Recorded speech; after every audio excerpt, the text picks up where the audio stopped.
আসসালামু আলাইকুম। এই লোগো চকলেটগুলো আমি কিভাবে বানাই আর লোগো চকলেটে কত টাকা খরচ পড়ে, কতটুকু চকলেট লাগে, কিভাবে স্টোরিং করে মাসের পর মাস রাখা যায়, সকল ডিটেলস সহ আজকের এই ভিডিও। এই লোগো চকলেট বানানোর জন্য আমাদের প্রথমেই এই লোগো শিটগুলো দরকার। একটা এরকম বড় একটা লোগো শিট থাকে যার মধ্যে 30টা লোগো থাকে, আর এইরকমের শিট থাকবে হচ্ছে 50টা শিট, আর শিটে হচ্ছে 30টা করে লোগো থাকে। এই লোগো শিটগুলো হচ্ছে অনেক বড়, আমি মাঝখান থেকে কেটে নিয়েছিলাম যাতে করে কাজগুলো করতে আমার সুবিধা হয়। আপনারা শীটগুলো হাতে পেলে বুঝতে পারবেন এটা হচ্ছে এক সাইড একদম মসৃণ, আর একটা সাইড হচ্ছে হাতে একটু বাজে, এই সাইডটাই হচ্ছে উপরে রাখতে হয়। আর এই শীটগুলো স্টোরিং এর বিষয় হচ্ছে এই শীটগুলো আপনার রাখতে হবে একদম খোলা জায়গা, একদম টাইট কোনো বক্সে রাখা যাবে না যেখানে বাতাসটা আপনার আসা যাওয়া করতে পারে না, এমন কোনো কিছুতে রাখা যাবে না। তাই আমি এরকমের একটা বক্সে এই শীটগুলো রেখে দিয়েছি এবং এটার উপরের পার্টটা আমি খোলাই রাখি। এরকম সিলিকনের এই মোলটা দরকার হবে, কারণ যখন আমরা চকলেটটা দেব তখন শেপের জন্য আমাদের এই সিলিকনের মোলটা দরকার। এটাও এরকমের একটা বড় শেপের ছিল, সেটা আমি মাঝখান থেকে কেটে নিয়ে ছোট করেছি যাতে করে তৈরি করতে সহজ হয়। তো এখানে আমি 12 ইঞ্চি সাইজের একটা কেক বোর্ড নিয়েছি, তার উপরে ট্রান্সপারেন্ট শিটটা আমি রেখে দিয়েছি। তো তার বরাবর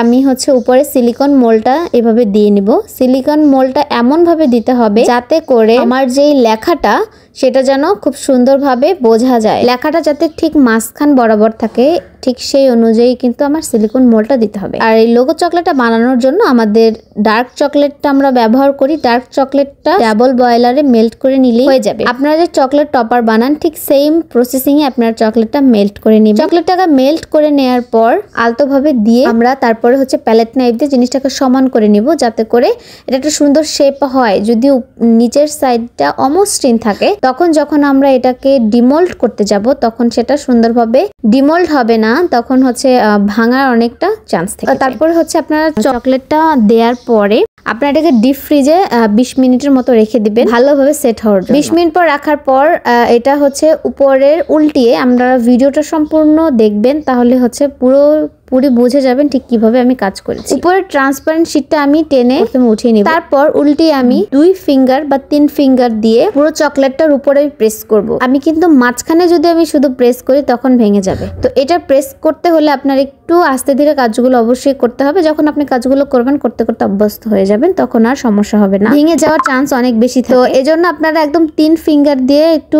প্রেস করে তারপরে হচ্ছে চকলেটটাকে খুলবেন। তারপরে তো আপনারা দেখলেন আমি কিভাবে চকলেটটাকে ডিমোল্ড করতেছি, এভাবে আপনারা চকলেটটা ডিমোল্ড করতে পারেন। ভিডিওটা কিন্তু একটু ফাস্ট ফরওয়ার্ড করা, কারণ অনেক বড় হয়ে যাচ্ছে ভিডিওটা। আপনারা কিন্তু এত তাড়াহুড়ো আবার কাজ করতে যাবেন না, খুব আস্তে ধীরে কাজগুলো করবেন। লোগো চকলেটগুলো বানানোর সময় একটু চকলেট চলে আসে, তখন আপনারা জাস্ট হাত দিয়ে আলতো করে এটাকে এভাবে হচ্ছে করে দিলেই কি শেপটা হয়ে যায়। সবগুলো আসলে একদম শেপে হতে চায় না মাঝে মাঝে। আর এই চকলেট গুলো 2 ইঞ্চি সাইজের হয়ে থাকে, যেটা দেখতে অনেকটা ভালোই বড়। পার শিটে যেহেতু 30টা করে, আমি 2 বার করে বানালেই আমার 30টা হয়ে যায়। আর আমি একসাথে চেষ্টা করি অনেকগুলো একসাথে বানিয়ে রাখতে, কারণ সব সময় আসলে প্রতিনিয়ত বানানোটা অনেকটা বেশি ঝামেলা। তাই আপনারা চাইলে একসাথে অনেকগুলো লোগো চকলেট বানিয়ে স্টোর করতে পারেন। আর স্টোর করার জন্য আপনি একটি এয়ারটাইট বক্স এভাবে হচ্ছে টিস্যু দিয়ে তারপরে যদি রাখেন তাহলে এটা অনায়াসে 2 থেকে 3 মাস ফ্রিজে স্টোর করতে পারবেন। আপনারা ডিপ ফ্রিজে এটাকে স্টোর করতে পারেন, নরমাল ফ্রিজেও স্টোর করতে পারেন। বেশি দিন যদি আপনারা এটা রাখতে চান সেক্ষেত্রে আপনারা এটাকে ডিপ ফ্রিজে স্টোর করতে পারেন। পার চকলেটে হচ্ছে 3 গ্রাম চকলেট প্রয়োজন হয়,